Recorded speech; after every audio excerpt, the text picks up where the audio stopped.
Når jeg ser på statsministeren i dag, så kommer jeg til at tænke på Moby Dick. Enhver regeringschef er vel som Moby Dick, der sætter kurs ud på de åbne hav med fuld af optimisme og virkelyst, men hele tiden forfølges af oppositionen i form af hvalfangerskibet Pequod med dets gale kaptajn Ahab, som har et formål med sin eksistens, nemlig at finde, harpunere og aflive Moby Dick. Og hvalfangertogterne, de varede jo også i 4 år mange gange, præcis som en regeringsperiode. I øjeblikket er det så Jakob Ellemann, som har rollen som Ahab. Men i mere end 2 år har hans mandskabs harpuner været gemt væk, for skibet har aldrig været i nærheden af Moby Dick. Indtil i dag. Indtil i dette øjeblik, hvor de opgejlede jægere sidder med slæbende harpuner og kvæssede knive i form af skarpe spørgsmål. Dagens store, dramatiske spørgsmål er, kan de få ram på Moby Dick i dag, eller vil den hvide hval nok engang svømme fra dem?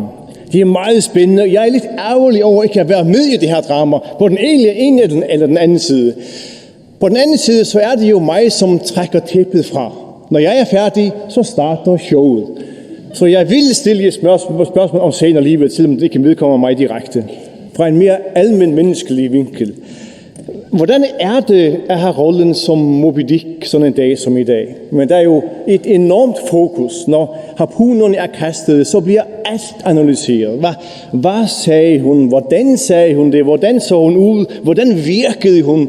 Der er jo et enormt fokus, og jeg kan forestille mig, at der også er et vist pres. Hvordan forbereder man sig til sådan en kampdag som i dag? Statsminister. Spørgsmålet er nok snarere, hvordan forbereder man sig til at svare på det spørgsmål, der netop er stillet. Altså man kan sige, at det gode ved at være Moby Dick er jo, at der er jo nok ikke et dyr, man hellere vil være end hvalen. Som... Tæl med en færing. Ja.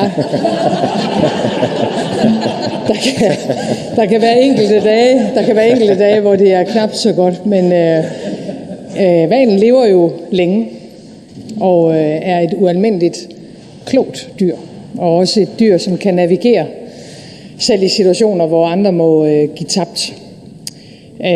Hvordan forbereder man sig til dagen i dag? Altså, det falder vel i to kapitler, kan man sige. Det ene er jo, at vi er travlt optaget med andre spørgsmål også, eksempelvis at coronaen nu stiger, og det er jo vores vigtigste opgave som regering, det er at håndtere den situation.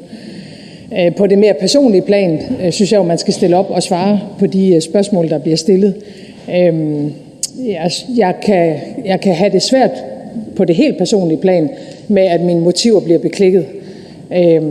Og jeg synes også, at tonen i debatten er blevet endog meget hård.